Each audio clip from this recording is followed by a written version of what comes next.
Hola, buenas tardes, amigos caminantes. Nos encontramos esta tarde con nuestro amigo Olmes Madrigal. Los que son de Remedios, de pronto no sé si en Segovia también fue conocido, reconocerán este rostro de un hijo. Él es de Amalfi, un pueblo muy cercano, muy vecino a nosotros acá en Remedios, pero se crió prácticamente en el municipio de Remedios. Y esta tarde nos acompaña para contarnos un testimonio bastante bonito, una historia fascinante. Entonces, ¿qué más, Olmes? ¿Cómo estás? Buenas tardes. ¿Qué más, Robert? ¿Cómo vamos? Muy bien, gracias al Señor Qué bueno. por la invitación de antemano. No, con mucho gusto. Esto fue una idea pues de mi esposa Heidi, que lastimosamente en el momento no nos puede acompañar, está con las niñas en una presentación, pero de pronto ahora más tarde viene y de pronto te saluda. Entonces, por ahí nuestra suegra vio un testimonio que ya había contado Olmes, se lo compartió a Heidi: mira, este es Olmes, ¿te acordás de él? Que no sé qué, no sé cuántas. Entonces lo contactamos y aquí está Olmes. Muchas gracias pues por aceptar la invitación. Entonces, Olmes, preséntate. Por favor, los caminantes te quieren conocer. Pues bueno, la presentación es más que todo, pronto para los que no me conocen. Mi nombre es Olmes Madrigal. De profesión soy médico veterinario, pero actualmente estoy en un proceso de formación con miras al ministerio sacerdotal. Ya irán a conocer la historia de cómo fue ese cambio. Como ya decía Robert, pues prácticamente, aunque yo nací en Amalfi y soy de Amalfi, pues también puedo decir que soy de Remedios, porque prácticamente toda mi infancia y mi adolescencia surgió o se dio pues allá. Entonces, así como grandes rasgos, es lo que soy, y mucha gente o algunas de las personas que de pronto están viendo este en vivo en este momento, quizá pues me recordarán porque yo soy el hijo del panadero Ignacio Madrigal, muy conocido en su momento pues en el pueblo, que en su tiempo tuvo la famosa cafetería central. Entonces, pronto algunos recordarán uno de los niños que jugaba mucho fútbol en Remedios y que prácticamente esa era su vida en Remedios. Pues ese soy yo. ¿Jugabas mucho fútbol, Olmes? Sí, ese era mi sueño. ¿Te gustaba? Fue mi primer sueño, sí. ¿Y eras bueno? Sí, gracias a Dios. Pues, modestia aparte. No, el que es bueno es bueno. Era bastante bueno, y precisamente ese era mi sueño inicial. El primer sueño de mi vida fue ese. ¿Y qué pasó? Yo no digo, como muchos dicen, que me lesioné una rodilla. No, en el caso mío sí fue pues un tema de decisiones, y pues decisiones que yo digo que fueron equivocadas y que no me permitieron alcanzar pues el sueño que tenía inicialmente. Pero ya a estas alturas de la vida yo digo que fue más que todo Dios encauzando las cosas como para tirarme hacia otro lado. ¿Pero alcanzaste a jugar de pronto ponifútbol, selección, Yo algún hacía parte torneo? más que todo hacía parte de lo que era la selección del municipio. Yo jugaba pues lo que era intercolegiados, contra pues, los municipios del Nordeste, también estuve en regionales, hacía parte de la selección del municipio en su momento. Y pues ya cuando estuve aquí en Medellín, que ya salí del pueblo, intenté acá precisamente en las inferiores del Nacional, en las inferiores del Medellín, en las inferiores del Envigado. Estuve en el Envigado como 6 meses, y ya pues después tomé la mala decisión, digo yo, de irme para el ejército, y ahí acabó. ¿Cómo así? ¿Pero futuro había entonces? Sí, yo creo que futuro había, solo que uno desde el lado que, y más que yo estaba solo en ese momento y sin que me dirigiera, pues me ayudara. Entonces no tenía como que ir a aconsejar a cómo causar todo. Entonces, de ese lado tomé decisiones por mí mismo, y por ahí prácticamente se fue todo. Más que todo es como por falta de dirección o de una persona que me guiara en el Tocas un tema bastante importante y en lo personal también sentí esa ausencia, y quizás muchos jóvenes se van a identificar con nosotros. Esa persona, hace falta esa persona que guíe, que aconseje, que ayude o ilumine a tomar esas decisiones. Hay veces que los hay, y quizás uno por soberbia no busca o no acepta quizás consejos de los mayores, del papá. No sé cuál sería tu caso, pero definitivamente cuando uno está joven se requiere de esa figura que ayude a tomar decisiones y que guíe. Y No, exactamente, es que en el caso mío, por ejemplo, en ese sentido, más que de pronto soberbia por no tener, o por no de pronto hacer caso, más que todo era que no tenía quien de pronto conociera este mundo de cómo guiar a una persona o un joven que viene del pueblo, que está solo en una ciudad, sin apoyo de nada, sin apoyo de nadie, que quiere tener ese sueño, cómo empezar a trabajar para, y cómo incluso, no solamente empezar a trabajar para tirarse por ese lado, sino también cómo aconsejarlo para los momentos en que sienta que está desubicado. Entonces yo no tuve como una figura que me ayudara, que me apoyara, que me impulsara, que me animara cuando estaba en un momento pues, en que sentía que no. Entonces por esa razón yo tomaba decisiones por mí mismo y porque no tenía alguien que me guiara y pues por ahí terminó todo. Bueno, por acá Heidi Moreno, ella es urraeña, está viendo el programa y te manda un saludo. Un saludo también para vos, Heidi, muchas gracias, que Dios te bendiga. Ella es bastante fiel al camino. Bueno, Olmes, entonces no nos adelantemos tanto. ¿Cómo fue tu infancia? ¿Cómo fue tu infancia en Remedios?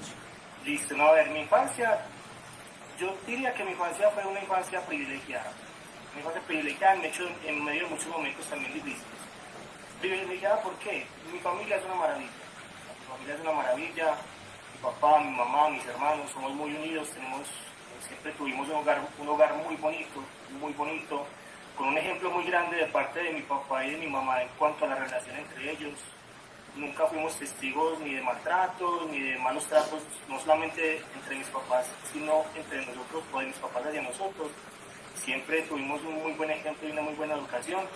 Entonces, en ese sentido, yo digo que fue muy bueno, y tuve una infancia privilegiada en ese sentido, porque tuvimos muy buen ejemplo en la casa.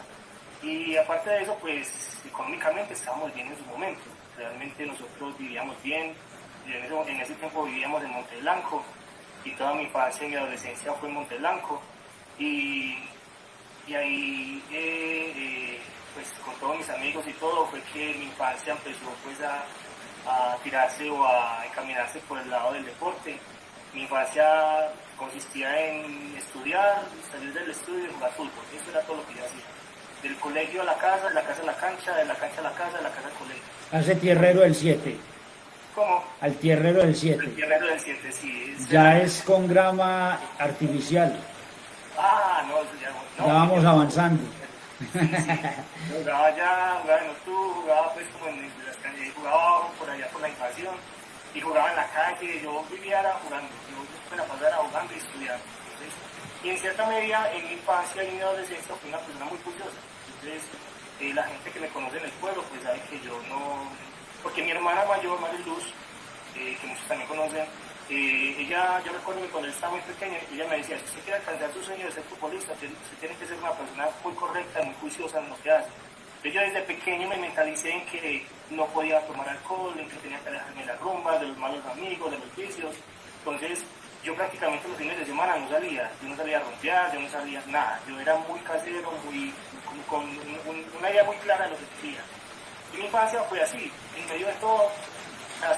Pero también me tocó el tiempo difícil que muchos recordarán, del año 95 al 2000, 96 al 2000, que fue cuando empezó una violencia muy grande en el pueblo, y ahí fue donde ya la situación empezó a ponerse diferente, porque ya entonces, ya vivir en medio de los atentados, ya, por ejemplo, poder ser testigo de la muerte de una persona, yo teniendo 14, 15 años, creo que era desde 14, 15 años, que fue una persona que muchos conocerán que se llamaba Manilo Hoyos, me tocó ver como lo asesinaron a él en ese momento, sufrir la pérdida también de profesores del colegio, después de unas barridas que se hacían de violencia muy grande por parte de los paramilitares cuando llegaron en ese momento al pueblo, que empezaron pues a generar una serie de atentados y de actos realmente crueles y muy duros para una persona, para todo el mundo, pero más para uno pues que y todo, que ser testigo de esa realidad es muy importante.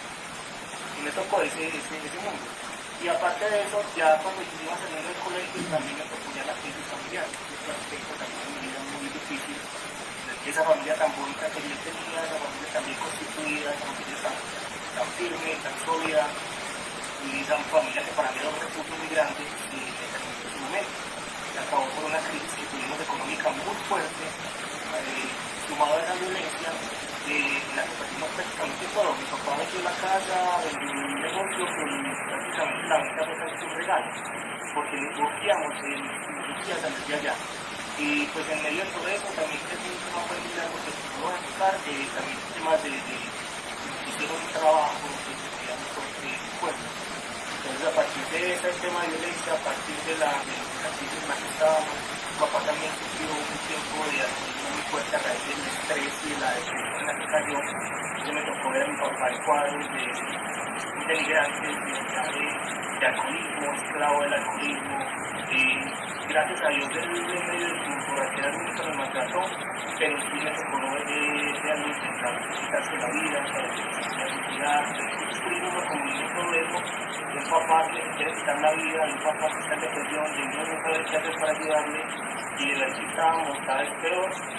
Entonces ahí la cosa de esa infancia tan bella que estaba teniendo ya se me tocó, y ya después de eso fue que la familia decidió que vivir las decisiones que debíamos tomar, cada uno con su camino. Yo me vine para Medellín a buscar mi sueño, por eso digo que estaba solo, porque ya no tenía mi apoyo familiar. Mi familia se desintegró, mi papá tomó su camino, mi mamá tomó su camino, cada uno de mis hermanos tomó su camino, yo tomé mi camino, nos fuimos a vivir prácticamente cada uno con una familia diferente, y la familia se terminó en su momento. Entonces, es como el contraste, de lo poco que viví realmente en mi infancia, allá en mi adolescencia, ya viene el choque tan fuerte de la violencia. Holmes, por acá se reporta tu hermanita y dice que se está escuchando suave, muy poquito. ¿Qué será? Aquí hay, no sé, no sé, pero vamos a escuchar bien. Lo que pasa es que en este momento se largó a llover acá en mi casa, entonces no sé si de pronto se está escuchando las goteras que caen en el... Voy a cerrar acá el ventanal, espérate un momentito por favor.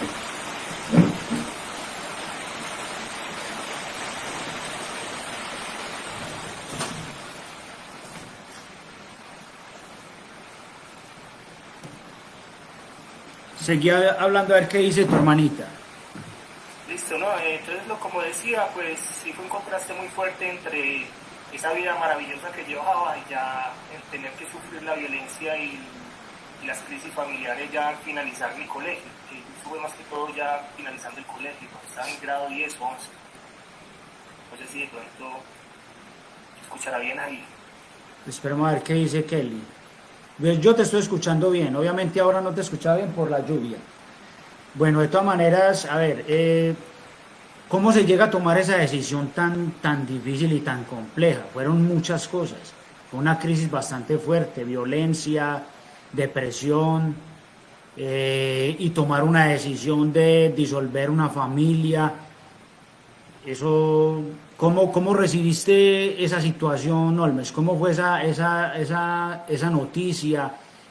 Vos tan joven, ¿qué recuerdas? No, o sea, para mí fue muy duro, fue muy difícil porque yo recuerdo como si fuera ayer el día que mi papá llega a mi casa, y mi papá siempre lo había visto como una persona muy fuerte, y ya verlo quebrado, ya como que es duro, ver al papá quebrado, a ese papá fuerte, a ese papá siempre como tan sólido y tan firme, ya verlo quebrado es difícil. Yo recuerdo como si fuera ayer que él una vez me tomó en el patio de la casa y me sentó y me dijo, tengo que hablar con usted. Y ahí fue donde nos dio la noticia. Me dijo, hijo, la situación está muy dura, la situación está muy complicada, creo que tenemos que irnos, tenemos que partir y buscar qué hacer porque no podemos seguir acá. Entonces, el ya recibir esa noticia y saber que el hogar que yo tengo, pues, y la familia que siempre fue tan querida y fue mi gran refugio, o sea, sentirme que me quedé sin piso, que me quedé sin base. Pero yo recuerdo que yo llorando le dije a mi papá, papi, tranquilo que yo voy a luchar y a cumplir mi sueño para poderlo sacar de la situación en la que estamos. El de futbolista. Entonces, sí, pensando en eso. Y por esa razón fue que yo decidí irme para Medellín a intentar por la parte del fútbol salir de la situación, tener la forma de poder ayudar a mi familia. Entonces, ahí es donde viene la otra parte, que ya más adelante, al ver que no estaba consiguiendo lo que necesitaba, lo que buscaba, lo que quería, eso fue otro golpe más, porque yo decía, o sea, el sueño que y lo que le prometí a mi papá no lo estoy cumpliendo. Entonces, fue como golpe tras golpe. El ver que yo le hice una promesa a mi papá que quería cumplir y el ver que no la podía estar cumpliendo, para mí eso fue un golpe muy duro también a nivel personal. Empiezan las frustraciones. Sí, es una frustración muy grande. Tremendo, cómo va marcando a un adolescente y a un joven todas esas frustraciones, marcan, Sí, y y no, van haciendo mella.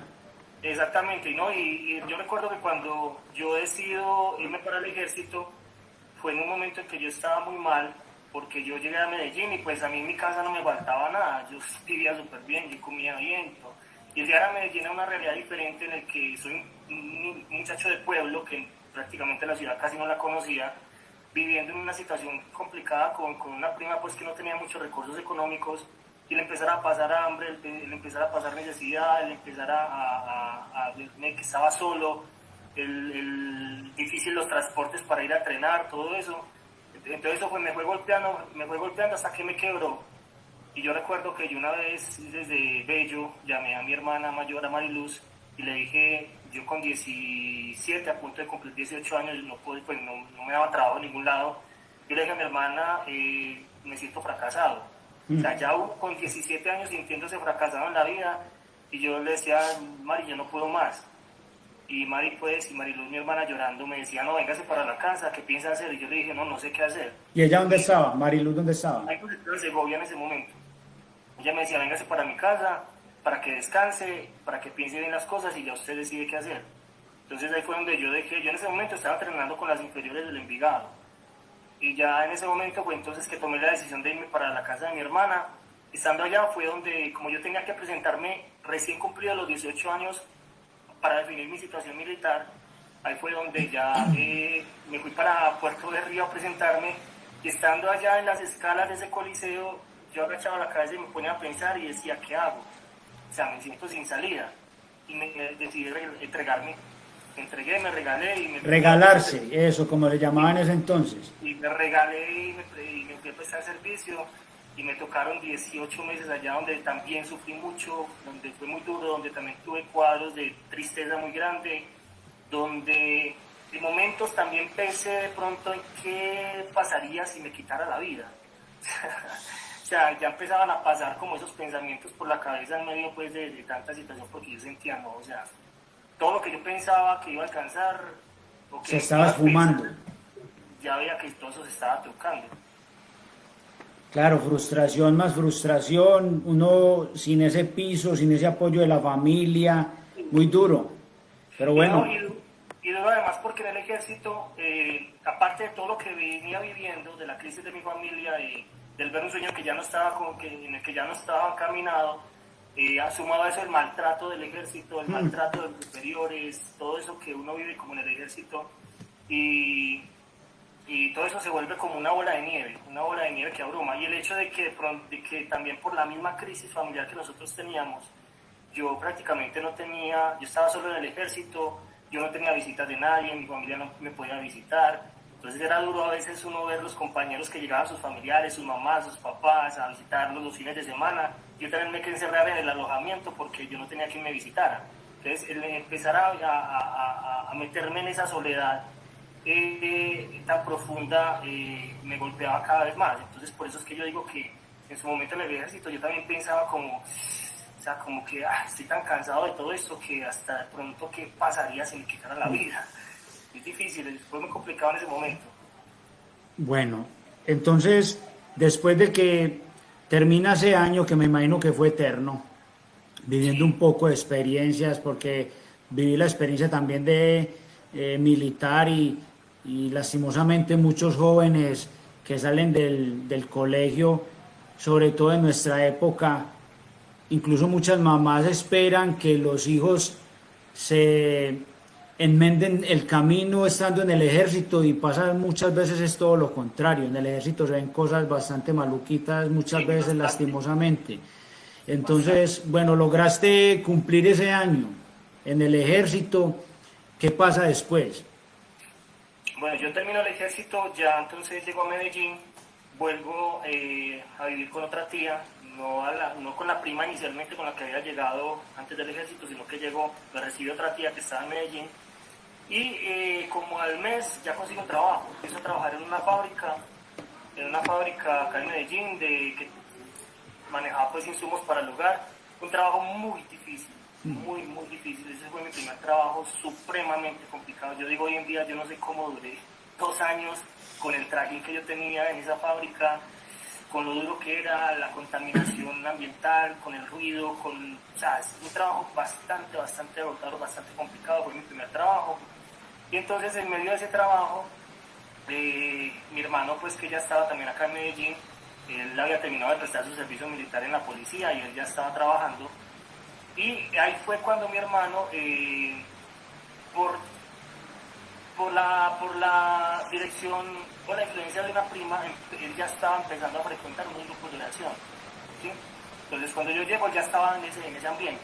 Entonces, en medio de mi trabajo, yo recuerdo que yo pasaba por el metro, por la Universidad de Antioquia, y yo miraba esa universidad y yo decía, uff, o sea, qué genial sería yo poder algún día estar acá, pero yo veía eso como imposible, pues porque yo decía, no, es que ya mi vida ya es otra, pero qué bonito sería yo tener algún día la posibilidad de estudiar acá. Para mí eso era un sueño, pero un sueño inalcanzable.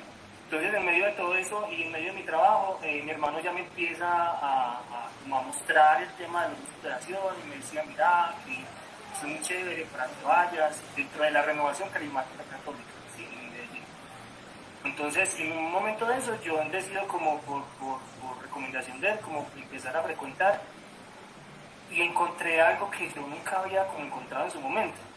Y fue como esa pues fue como la experiencia de fe que me cambió a mí la mentalidad sobre la iglesia. Porque pues uno acostumbrado en su momento, creo que ahora es diferente, pero en su momento en Remedios, pues la vida de fe, eso es una cosa como que sin tanta importancia, no había como tanta fuerza en ese sentido. Y llegar a Medellín y empezar a frecuentar grupos de oración y ver una parte de la iglesia católica que yo no conocía, yo dije, ve, qué interesante. Entonces, y en medio de todas las cargas que yo tenía, de todo ese pasado y de todos esos sentimientos que yo tenía, fue una oportunidad como para empezar a liberar muchas cosas y sanar muchas cosas. Entonces, ya cuando empecé a tener esa experiencia, ya empecé a frecuentar congresos y demás dentro de la iglesia. Y recuerdo que con mi hermano ya empezamos a planear traernos la familia y tratar de volvernos a unir. Entonces empezamos a trabajar, en medio del trabajo empezamos a ahorrar, entonces él empezaba a comprar una cosa, yo empezaba a comprar otra, compraba una olla, él compraba, no sé, la vajilla, yo compraba una cama, él compraba la otra, así, en cada quincena. Y empezábamos a acumular cosas y a meterlas en las casas de las tías, para decir, algún día vamos a conseguir una casa así se están arriendo, vamos a armar todo ahí y vamos a traernos a la familia de por allá. En ese momento ya mi papá estaba en Segovia con mi mamá y con mi hermanita Kelly, pues que está ahí en este momento en el chat. Pero entonces estaban pasando también por una situación no tan buena, ¿sí? Estaban como intentando volver a resurgir. Les daba, pero estaban ahí todavía como, no era fácil. Entonces ya en medio de eso, ya entonces se llegó el día en que con mucho esfuerzo y con mucha oración logramos conseguir una casa en arriendo. La casa solamente teníamos las 2 camas, la vajilla, la olla, una que otra silla y el resto. Uno hablaba en esa casa y se escuchaba eco por todas partes, la casa estaba vacía. Pero así nos trajimos la familia. Le dijimos a mi mamá y a mi papá, regalen todo, no sé, denles eso a la gente pobre, no nos vayamos a traer nada de por allá, y más bien vengan y que acabamos de apelar de cero. Y así fue, nos lo trajimos, se vino mi mamá, mi papá, mi hermanita, ya mi hermana mayor estaba por fuera. Y otra vez nos logramos unir en Bello, con mucho esfuerzo, y empezar una nueva vida. Entonces ya en medio de como ya de una experiencia de fe, con la gracia de Dios logramos otra vez como volver a consolidar el núcleo familiar y empezar de cero. Esa fue como la siguiente etapa. Y ya en medio de esa experiencia, dado que mi papá también tuvo como su proceso de liberación, porque el tema del ataque a nivel espiritual que se vivió en Remedios fue directamente hacia él, también hacia nosotros, pero a él fue el que directamente lo atacaron. Entonces, por eso mi papá cayó en lo que cayó. Y ya él tuvo pues como su proceso de sanación, su proceso de liberación y un cambio de vida muy drástico, muy drástico. Y a raíz de todo lo que yo veía que el Señor estaba haciendo con nosotros, al ver que el Señor me cumplió a mí el sueño de volver a ver a mi familia unida, la experiencia ya de fe que estaba teniendo, empezó a hacer surgir en mí una inquietud vocacional. Yo dije, y a partir también de la experiencia del contacto con un sacerdote que me llamaba mucho la atención, me impactaba mucho el trabajo que hacía, yo decía, qué genial sería hacer eso, que él está haciendo. Entonces, ese ejemplo de ese sacerdote, la experiencia de ver que estaba viviendo, el ver que mi familia estaba otra vez empezando a levantarse, el ver que estábamos en una situación totalmente diferente a como estábamos, aunque tuviéramos que empezar de cero, ya surgió hizo nacer en mí una inquietud vocacional. Y ahí fue donde tomé mi primera decisión de empezar un proceso vocacional para ingresar a una comunidad religiosa, comunidad de sacerdote. Bueno, Olmes, varias cositas, como para poner en contexto a la gente si quieres, pues. Primero, en Remedios han cambiado muchas cosas. De tu infancia ahora, pues lastimosamente ya no se puede jugar en la calle.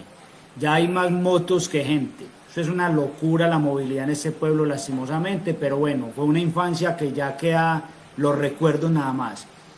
La parte religiosa, gracias a Dios, han pasado sacerdotes muy buenos que hacen la tarea y mucha participación de la comunidad. Remedios es un pueblo ferviente, un pueblo que participa de los sacramentos y gracias a Dios, como te digo, hay mucha participación de la gente con grupos apostólicos. Lo otro, este programa tiene un tinte apologético, ¿cierto?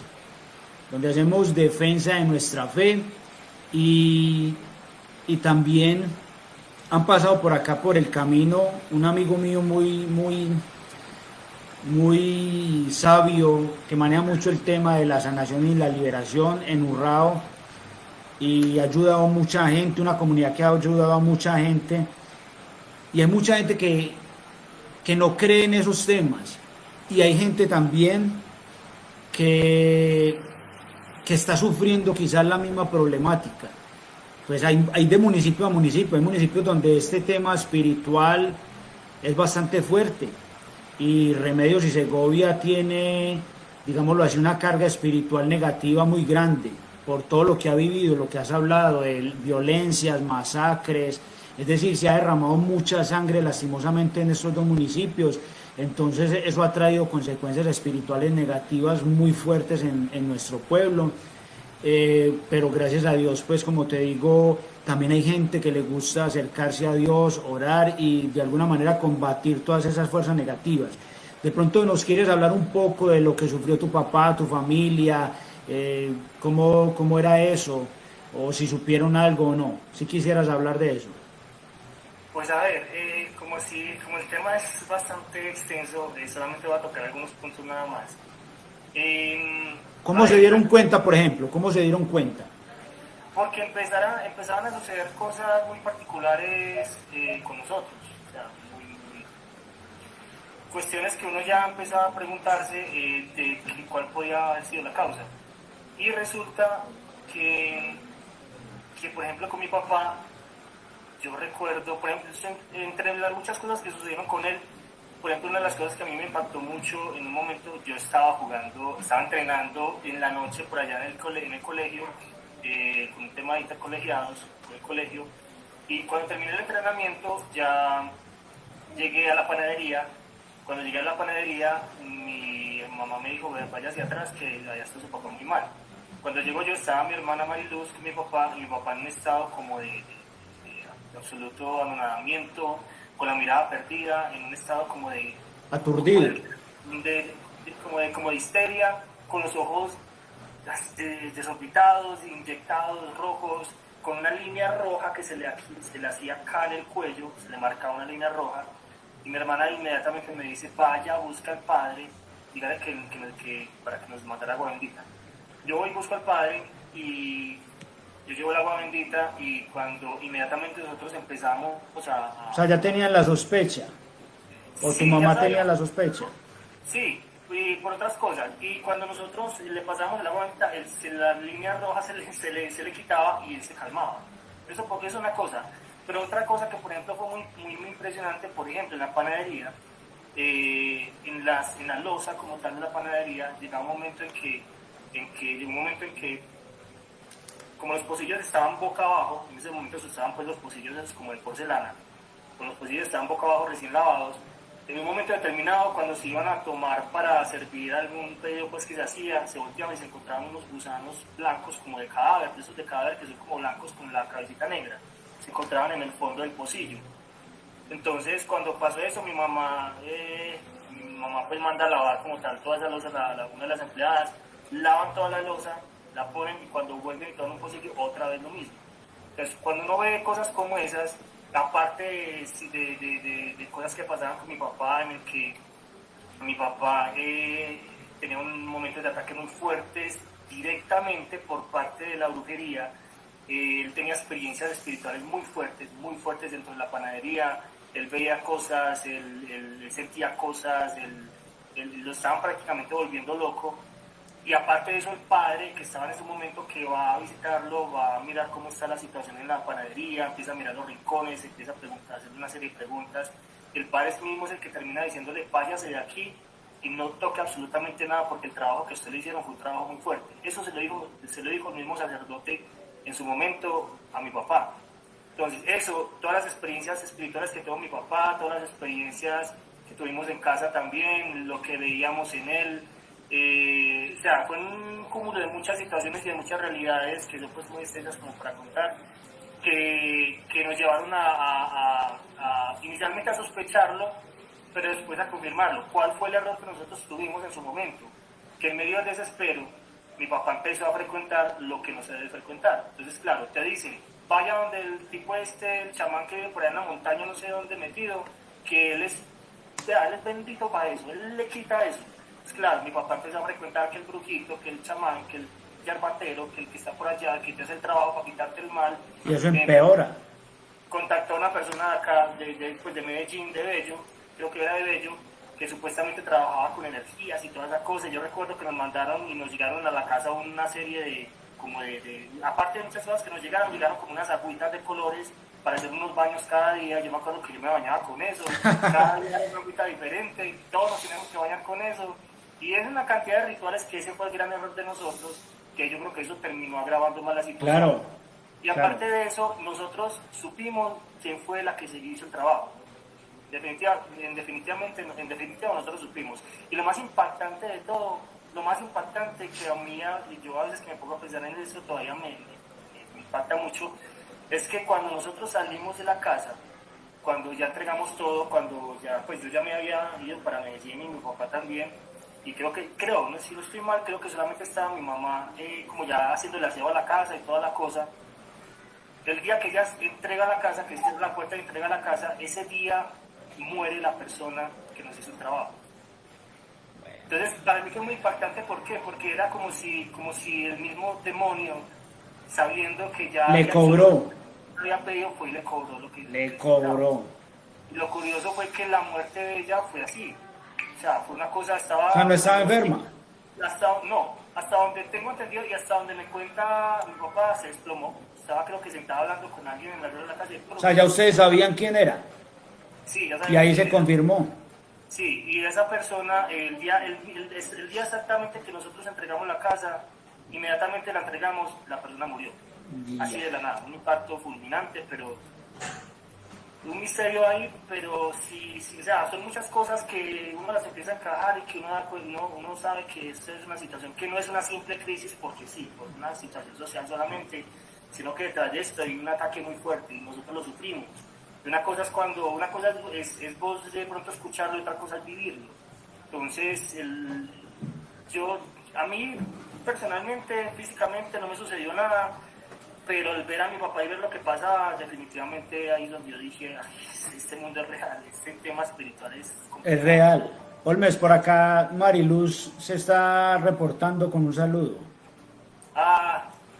O sea que amo mucho a mis hermanas y muchas gracias por todo. Ustedes no se imaginan ustedes el apoyo que ellos han sido para mí. No, claro que sí, la familia, cómo no. Uy, tremendo todo eso que estás contando, Olmes, y qué bueno que eso va a quedar en las redes para la posteridad y que la gente... Yo siempre me he preguntado y me he cuestionado mucho el tema espiritual.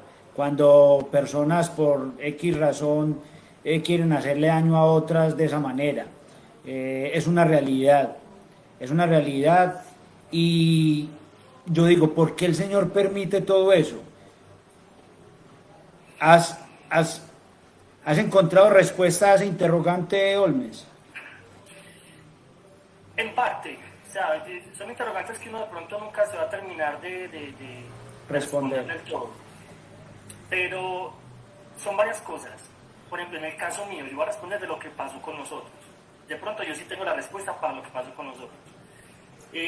¿Por qué Dios permite lo que permite? A ver, muchas realidades espirituales de este tipo que son tan pesadas, Dios las puede permitir por muchas razones, es lo que yo alcanzo a vislumbrar.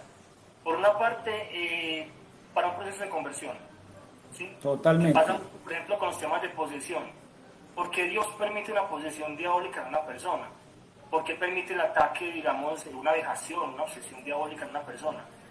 ¿Por qué? Entonces ahí es donde uno, muchas veces la situación, una situación difícil como estas se da, porque es la única manera a veces, porque Dios en su infinito conocimiento, obviamente nosotros vemos muy limitado, pero quizás es la única forma que Dios ve de que simplemente en un instante en que se te toque la vida, es la única forma en que vos tenés la posibilidad de mirarlo a Él, ¿sí?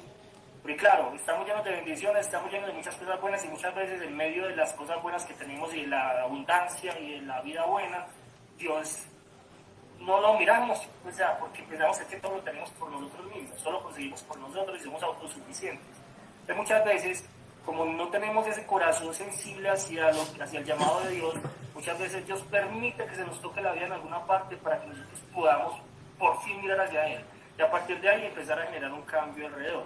¿Qué es lo que pasó con nosotros?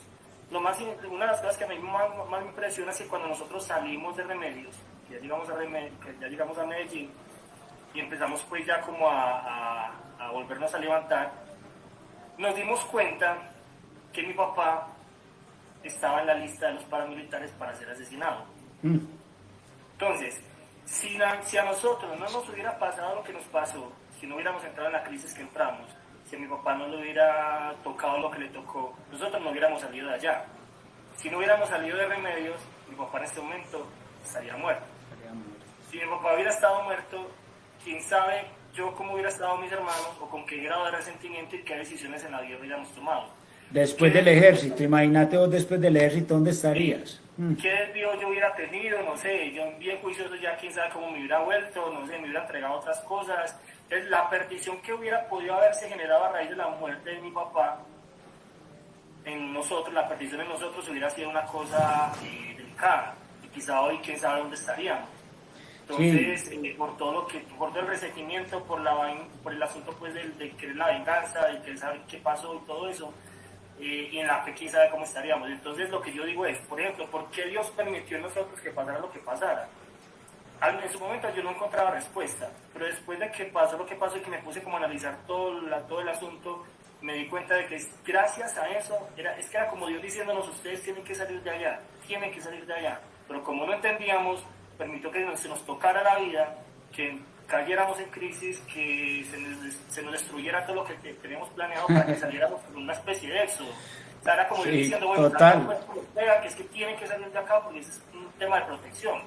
Entonces, la respuesta que yo tengo para el caso de nosotros es ese. Uno cuando está en medio de la tormenta, uno no entiende la tormenta. Cuando pasa la tormenta y uno mira hacia atrás y ve con respecto a lo que está, a la situación en la que está actualmente, ahí es donde uno empieza a aprender muchas cosas. En su momento quizá peleamos con Dios, pero ya después le damos gracias porque decimos, si no fuera por esa crisis, no hubiéramos salido. Y si no hubiéramos salido, a mi papá lo hubieran matado. Y si a mi papá lo hubieran matado, quién sabe nosotros qué situación estaríamos. Esa es una muy buena respuesta, muy buen razonamiento, porque es que mira que uno ve en el Antiguo Testamento el pueblo de Israel, esa conexión y esa comunión, esa comunicación tan permanente y tan fuerte con Dios para todos, si vamos a sembrar, si vamos a emprender un viaje, si vamos a tomar una decisión, si vamos a invertir, o sea, todo lo consultaban con Dios y Dios permanentemente estaba de día y de noche guiándolos por medio de los profetas, en fin. Pasa el tiempo y nos desconectamos de una manera impresionante de Dios, ya no lo tenemos en cuenta para nada y Él tiene sus elegidos. Tú eres un elegido como muchos de nosotros y Él, venga que es que usted es mío, yo con usted tengo planes maravillosos y como uno pues lastimosamente por muchos factores, muchas razones se desconecta, se desliga del Dios, de esa comunión tan fuerte que para lo que fuimos creados. Ese es nuestro fin último. estar siempre unidos a Dios, pues Él de alguna manera, algunos como dice un amigo misionero, con la mano derecha y a otros los atrae con la mano izquierda. Bueno, pero aquí estamos y gracias a Dios, como dices tú, Olmes, pues la familia, ahí está, unidos nuevamente y bueno, algunos sueños se cumplieron, otros no. Y contanos entonces cómo fue que empezaste a estudiar o ya después de que el Señor te pone en el corazón ese deseo de servirle a Él, pero ya con otra vocación.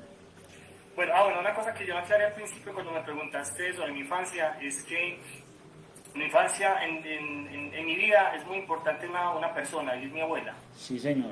Mi abuela, yo siempre a todo el que le hablo de mi abuela le digo que mi abuela fue y es una santa.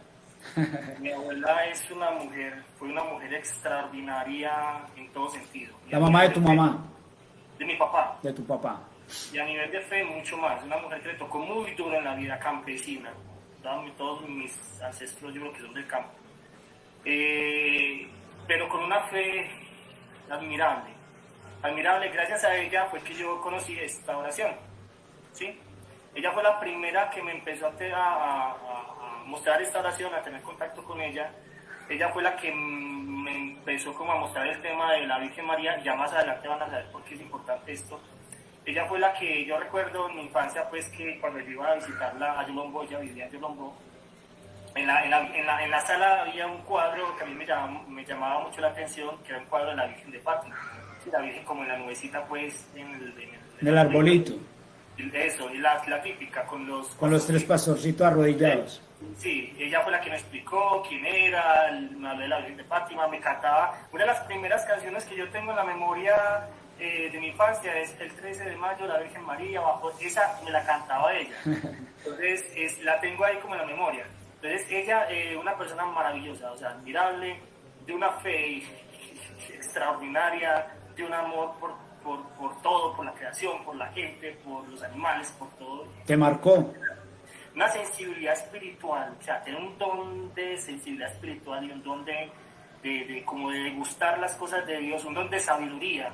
Tenía mística, era una mística. Muy prácticamente, incluso ella tenía un relato de que ella en un momento, ya al final pues, de su vida, ella nos contaba pues que ella tuvo un momento de una aparición mariana, una mariofanía. Ella dice que la alcanzó a ver la Virgen en un momento, pero fue una cosa pues que ella después no quiso seguirla hablando porque mucha gente la empezó a tildar de que ya estaba, ella como que se sintió herida por los comentarios que se hacían y mejor se guardó su secreto. Pero entonces el asunto es que ella fue una figura muy importante, ella fue la primera una de las figuras fuertes de mi infancia en el tema de la fe. Entonces, ¿qué es lo que sucede? Cuando yo empiezo cuando yo hago mi proceso vocacional, yo ingreso al seminario, eso fue en el año 2005, sí, el año 2005-2006. Yo ingreso al seminario y antes de ingresar al seminario yo me había leído este libro, Historia del Alma. Santa Teresita. Sí, entre muchos otros. Antes de yo ingresar al seminario leía mucha vida de santos, muchas vidas de santos. Pero este libro a mí me marcó mucho. Y más adelante van a ver por qué es importante este libro. Leer la historia de la autobiografía de Santa Teresita, yo quedé súper tocado por este libro. Este libro le ha cambiado la vida a mucha gente. Es sencillo, pero en medio de la grandeza de este libro es precisamente esa, la sencillez. Yo cuando llegué al seminario la primera vez, yo llegué muy tocado por este libro. Y como que Santa Teresita me ayudó como a tener un fuego muy especial en ese primer ingreso al seminario. Yo acá ingresé, empecé mis estudios, hice un año pues de introductorio, después hice 4 años de filosofía, ahí van 5, y después hice un año de pastoral en Barranquilla, trabajo pastoral en una parroquia. Algo que a mí me impresionó mucho estando acá es que a medida que iba pasando el tiempo, yo iba viendo... Olmes, qué pena, es un seminario diocesano. No, es un seminario, no es ni diocesano ni es religioso. Hay algo que se llama Sociedad de Vida Apostólica, que la Sociedad de Vida Apostólica es como un intermedio, no se hacen votos pero tampoco es diocesano, es una comunidad de sacerdotes que viven en comunidad.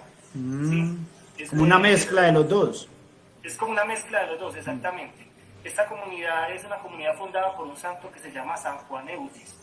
Precisamente por ese apellido Eudes, es que a nosotros, o que a esta comunidad se le conoce como los padres eudistas, ¿sí? Es una comunidad que es un santo, es una maravilla de santo, por ejemplo, el que se inició. Él tiene unos escritos maravillosos sobre el corazón de Jesús y María, es una maravilla de santo.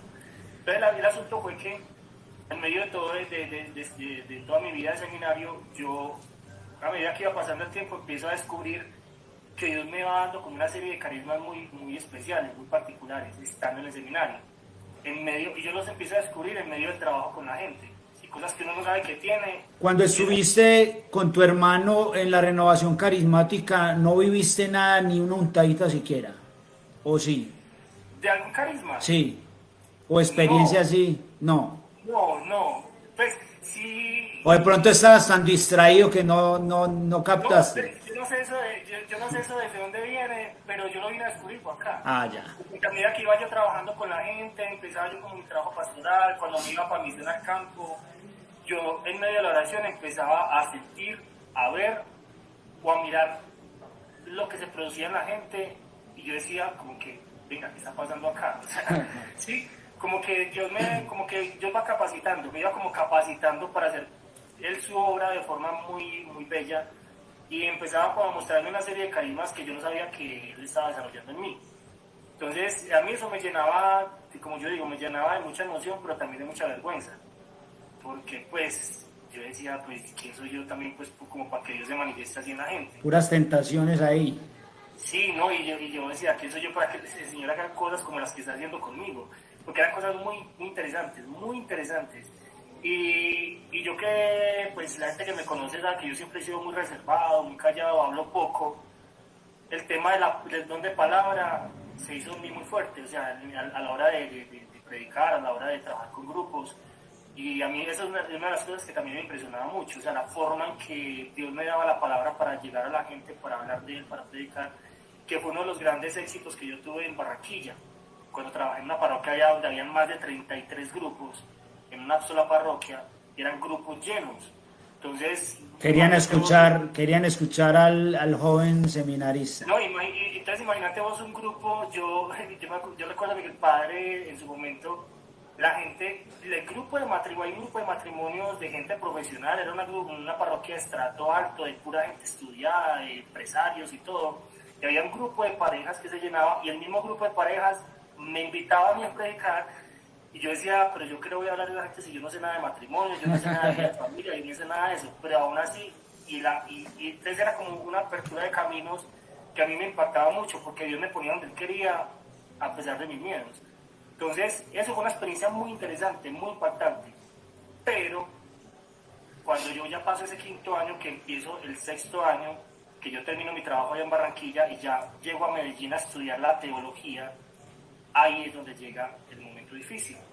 Y es que empiezo a entrar en una crisis vocacional muy brava, o sea, muy fuerte. No sé por qué, llegó un momento en que empecé a sentir la sequedad espiritual, el desierto, el famoso desierto espiritual. La noche oscura. Exactamente, la soledad.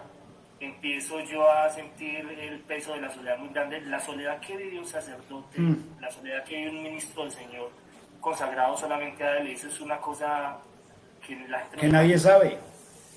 Nadie sabe, muchas veces la gente se dedica mucho a criticar a los sacerdotes, pero tengan pantalones para vivir la vida de un sacerdote en celibato y en medio de su soledad, porque una cosa es la gente que rodea al cura cuando está trabajando, pero luego de que el sacerdote cierra la puerta y se encuentra solo, eso es difícil de manejar, y eso me empezó a pesar en su momento. Ya era el sexto año de mi formación y empecé a sentir el peso de la soledad, empecé a sentir la sequedad espiritual, el tema de la oración ya sentía que no me fluía.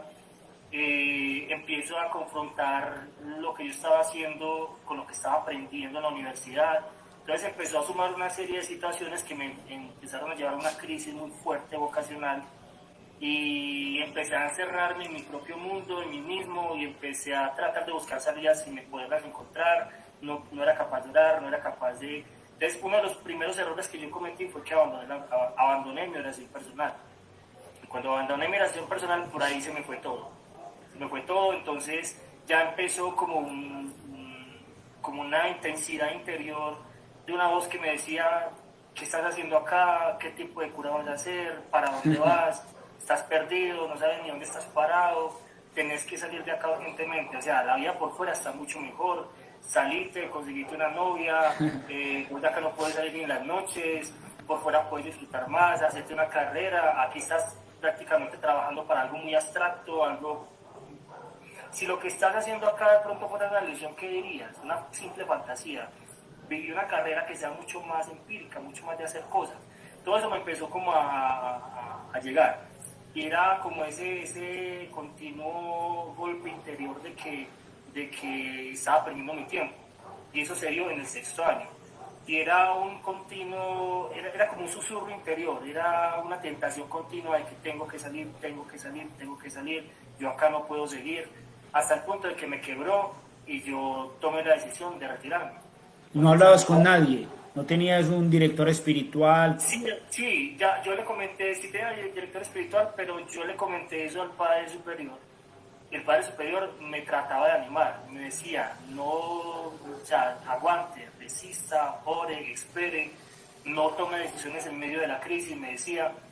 Pero yo estaba totalmente abrumado y sordo pues a lo que me estaba diciendo. Incluso él me decía, Olmes, si usted se va de aquí, sale de aquí, usted por fuera va a empezar a vivir una serie de realidades que lo van a terminar llevando a cosas que no puede estar. Se va a perder y se va a alejar por completo. Dicho y hecho, eso fue una palabra profética. Porque yo le decía, no padre, yo salgo de acá, yo lo que necesito es un respiro, yo necesito salir de acá, yo necesito... Entonces, en la comunidad, él me estimaba tanto que él me decía, ¿qué necesita? Si quiere, vaya viva, si quiere, si necesita más tiempo de permiso, como solamente tenía dos días de permiso para ir a la casa, él me decía, le doy 3 días, 4 días de permiso para que vaya más a su casa. Y le decía, no, es que yo necesito salir de acá. Bueno, hagamos lo siguiente, viva en su casa, estudie con nosotros y viene de vez en cuando a hablar conmigo. Oiga. O sea, ese gangazo no se lo dan a nadie. Pero él me lo propuso. Yo le decía, no, padre, es que yo necesito salir de acá, yo no quiero tener contacto con nada. Ya estás decidido. Y era un desespero, una cosa impresionante que me abrumaba. Entonces, al final, yo me acuerdo que él se puso a llorar ahí conmigo y él vio que no había posibilidad de nada. Entonces, yo le dije, hagamos una cosa, denme un año sabático, yo salgo, por lo menos para descansar y yo vuelvo. Pero ese año sabático se quedó en año sabático. Como el hijo pródigo. Exactamente. Me fui Del todo. ya del todo. Yo salí, cuando salí me presenté a la Universidad de Antioquia y inicialmente me presenté a la carrera de biología. Pasé a biología, empecé a estudiar biología y en medio de mi carrera conseguí una novia, entonces por ahí ya todo el tema de la vocación se perdió. Conseguí una novia en la universidad estando en biología y a mitad de carrera ya en mi casa había un ser muy especial que es mi perrito, un perro que para mí empezó a ser muy importante porque como yo digo, yo siempre he sido muy reservado, yo nunca he sido una persona de amigos, de personas íntimas a las que les cuente mis cosas, entonces uno cuando está así uno siempre busca refugiarse en algo. Entonces ese perrito se volvió para mí en un distractor en muchos sentidos, se volvió un ser muy importante en mi vida. Entonces, estudiando la biología, ya después como a mitad de carrera decido cambiarme a medicina veterinaria y ya en medicina veterinaria... O sea, el perrito te ayuda a tomar la decisión. Sí, el del cambio. perrito, yo les muestro por acá. Por acá lo tengo en una fotico, es este. Qué bonito. Es un French Poodle, es una cosita pequeña. Este perrito, sí, como que el contacto con él, el ver lo que él producía en mí, el ver la compañía, la lealtad, la fidelidad que me daba, yo decía, hombre, en gratitud. Y el ver pues que en biología pues yo podía hacer muchas cosas de animales, de zoología y demás, pero en cuestión de enfermedad, de tratamiento ante una enfermedad yo no podía hacer nada. Y en esos tiempos recuerdo que mi perro se me enfermó y yo me sentía impotente de ver que no podía hacer nada como biólogo. Entonces yo decía, hombre, en gratitud a él y a la especie, a lo que él me está dando, voy a cambiar de carrera. Y me cambié de carrera. Entonces empecé a estudiar medicina veterinaria. Pero el asunto, ¿cuál fue? El asunto es que cuando yo me retiro del seminario y empiezo a estudiar, empieza una situación muy complicada para mí. Porque empiezo a sentir o a ver que todo eso que de pronto, todas esas voces que me estaban hablando de un mundo ideal por fuera del seminario, me habían pintado una simple ilusión. Porque estando por fuera, después de todos esos 6 años prácticamente de vida de seminario, me sentía muy desubicado, supremamente desubicado. Como que el mundo no era para mí, yo no me hallaba a ningún lado, en la universidad estudiando biología muy pocos amigos, como que no encajaba con nadie, no me vinculaba con nadie. La novia pues que conseguí se convirtió para mí en un refugio, pero la relación se me terminó. Entonces, sin que yo pudiera, pues, no por cuestión mía ni por cuestión de ella, sino por una situación pues externa a nosotros dos que se tuvo que terminar. Entonces, el sentirme solo otra vez en medio de rodeado de tanta gente, ahí donde el perro se vuelve importante para mí. Entonces, ¿y el asunto cuál es? El asunto es que ya yo por fuera tenía que empezar a buscar de nuevo trabajo. Entonces, ahí es donde empiezo a buscar trabajo, encuentro trabajo en un call center. En ese call center, trabajando en ese momento para lo que era UNE, ya empieza una fatiga por el trabajo y el estudio. Había días en que yo salía de trabajar a las 6 de la tarde, de estudiar a las 6 de la tarde, cogía trabajo hasta la 1, 2 de la mañana, dormía 2, 3 horas. Entonces ese trajín me empezó a agotar mucho. Cambio de carrera a medicina veterinaria y sigue el mismo trajín. Entonces ya empieza a afectarme el hecho de que casi no dormía, casi no podía estudiar bien, empieza eso a afectarme en mi vida académica. Y al ver que el mundo estaba tan complicado y al ver que me estaba afectando la vida académica y al ver que estaba solo, al ver que a la edad que yo tenía, mucha gente ya tenía su carrera, mucha gente ya tenía su vida que estaba construyendo, y al ver que yo estaba empezando de cero, porque siempre me tocaba empezar de cero, la crisis familiar me tocó empezar de cero. Me voy para el seminario a empezar de cero. Me salí del seminario y empecé una carrera de cero. Ahora me cambio de carrera a empezar otra de vez. cero. Todos esos comienzos de cero me empezaron a abrumar tanto que yo decía, Dios mío, ¿qué estoy haciendo con mi vida? ¿Yo dónde estoy? Se me está pasando la vida, se me están pasando los años y no estoy haciendo nada. O sea, ¿por qué estoy así? Porque no me siento bien con lo que estoy haciendo, porque no me sentía bien con lo que estaba haciendo. O sea, no sentía que lo que estuviera haciendo me estuviera dando plenitud o me estuviera llenando. Y como le digo, uno siempre se compara con los demás. Y yo siempre me comparaba con la gente de mi vida y decía, esta gente ya está súper bien. Y el verlos también. Y el verme a mí solo, sin nada, en medio de tantas fatigas, en medio de tantas luchas para poder estudiar, en medio de un trabajo agotador, en medio de pocas horas de sueño, todo eso se me empezó a generar una carga tan grande que me quebré otra vez. Me quebré y llegó un momento en que ya empecé a buscar culpables. Uno siempre ante las realidades difíciles empieza a buscar culpables. Y mirando para todos lados, ahí fue donde miré hacia Dios y le dije, Señor, 6 años trabajando para ti y me dejaste solo. Esa fue la reflexión que yo hice.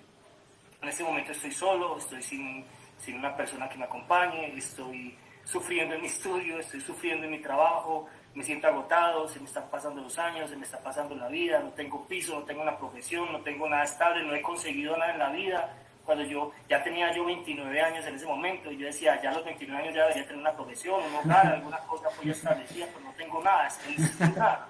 Un perro y ya. Entonces yo decía, te di 6 años de mi vida, te los entregué, te di lo mejor de mi juventud, los mejores años de mi vida te los di para que tú me dejaras solo, estoy solo, estoy abandonado, estoy perdido prácticamente, no sé dónde estoy, no sé para dónde voy. Y ahí fue donde empezó mi lejanía mucho más grande de Dios. Sí, de Dios. Entonces, entré en un momento de crisis de fe terrible, y empecé a ver a Dios como un verdugo. Sí, ese Dios que tanto me había maravillado antes, ahora era mi verdugo, ahora era el culpable de que yo estuviera en una situación tan complicada en ese momento. Estaba sufriendo bastante y prácticamente Dios se convirtió en mi enemigo en ese momento por el hecho de que, porque se me sentí utilizado por él, ¿sí? Como que se aprovechó de mi juventud y luego me soltó y defiéndase como pueda. Eso era lo que yo sentía. Entonces por eso para mí él se convirtió en un verdugo y empecé a generar un cierto resentimiento hacia él que me fue alejando de todo lo que tuviera que ver con él. Entonces ya no quería nada de iglesia, ya no quería que me hablaran de nada de Dios, ya no quería saber nada de curas, ya no quería saber nada de misas. Pasé 2 años, más de 2 años sin tocar una iglesia, después de haber sido tan fervoroso y tan entregado y pasar por un seminario y... El Señor darte dones, carismas. Y otra cosa que pasó con los dones es que el gran riesgo de una persona académica es la soberbia intelectual. Yo caí en eso. En medio, estando en biología, aprendiendo tantas cosas y... Mucha ciencia. Y encontrándome con profesores ateos que directamente atacaban a Dios y me hablaban de que Dios no existía y una serie de cosas. y empezaron a mostrarme cómo la ciencia supuestamente, porque es pura suposición, porque no hay forma de demostrar eso, supuestamente Dios no existía. Yo me empezaba a comer el cuento y empecé como a creerme pues que sabía mucho, claro, es que o sea, eso es puro fantasía, puro cuento. Entonces en medio de la soberbia intelectual empecé a negar a Dios, empecé a negar muchas cosas. Entonces todos esos dones de los que yo fui testigo los empecé a cuestionar. Y empecé a pensar que todo eso que pasaba con las oraciones que yo hacía, con las predicaciones, el ver gente caer en descanso en el espíritu en medio de una oración así de la nada, que para mí todo eso era pura sugestión, pura de la gente. Yo decía, eso es pura sugestión de la gente, eso no es cierto. Y lo que yo tenía, yo me lo creí, eso también fue autosugestión, y yo creía que tenía cosas que no tenía. O sea, empecé a cuestionarlo todo y a tratar de meter todo en la razón. Entonces yo caí en esa soberbia espiritual, en esa soberbia intelectual, y eso me terminó alejando mucho más. Entonces, claro, yo pasé más de 2 años sin tocar una iglesia, me alejé por completo, y estando en veterinaria aprendí a escribir poemas, y en medio de toda esa rabia que tenía interna acumulada, empecé a escribir una serie de textos contra la fe, contra la iglesia, contra Dios, contra los santos, a blasfemar por escrito, a tratar como de sacar todo ese resentimiento que tenía hacia Dios por dentro y dejarlo plasmado en el papel. Escribí una serie de poemas que gracias a Dios ya los destruí, así que no me digan que les lea porque ya los destruí todos, pero terribles, o sea, terribles, blasfemos. Los compartía en grupos de poesía en internet y me los aplaudían, me los alababan porque yo era supuestamente muy irreverente y toda la cosa. Yo me sentía aceptado y yo feliz escribiendo y blasfemando contra todo, o sea, contra todo, despotricando de los sacerdotes, despotricando de la iglesia, despotricando de los santos, y empezaba como a tratar de liberar todo eso que tenía por dentro en un papel.